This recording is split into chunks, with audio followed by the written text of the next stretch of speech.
Hello everyone, welcome to my YouTube channel. আমি unit and measurement করাচ্ছিলাম, যেটা next part আমরা করব, সেটা হলো ভৌত রাশির মাত্রা। ভৌত রাশির মাত্রা কাকে বলে? কোনো ভৌত রাশি যেভাবে মূল রাশিগুলির সাথে সম্পর্কযুক্ত তাকে ওই ভৌত রাশির মাত্রা বা ডাইমেনশন বলা হয়। এই মাত্রা থেকে যে কোনো লব্ধ এককের সাথে প্রাথমিক এককের সম্পর্ক জানা যায়। আমি ফার্স্ট চ্যাপ্টারে লব্ধ একক এবং প্রাথমিক একক তোমাদের বলেছিলাম।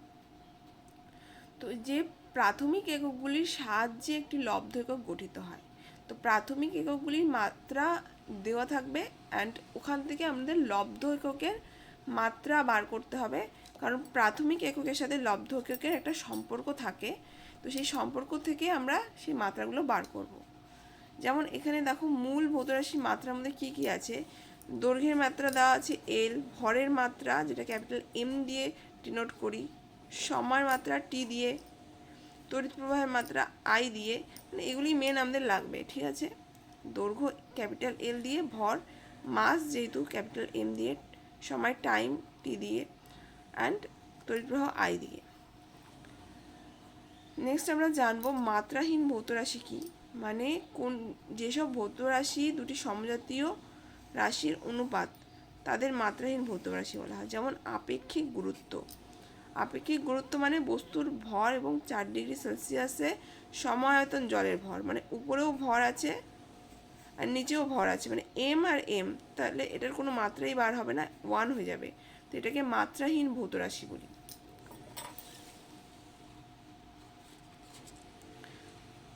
চলো নেক্সট আমরা হচ্ছে রাশির মাত্রাগুলি, ভৌত রাশির মাত্রাগুলি বার করি।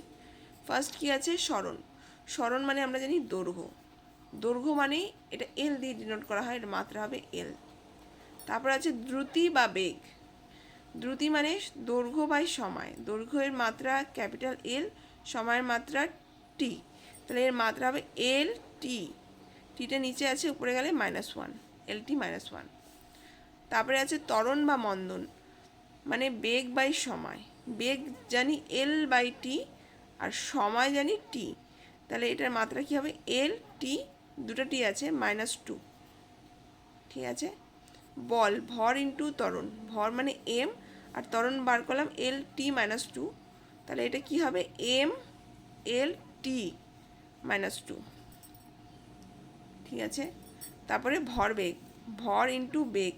ভর এম আর বেগ, বেগ হচ্ছে কি বার করলাম আমরা?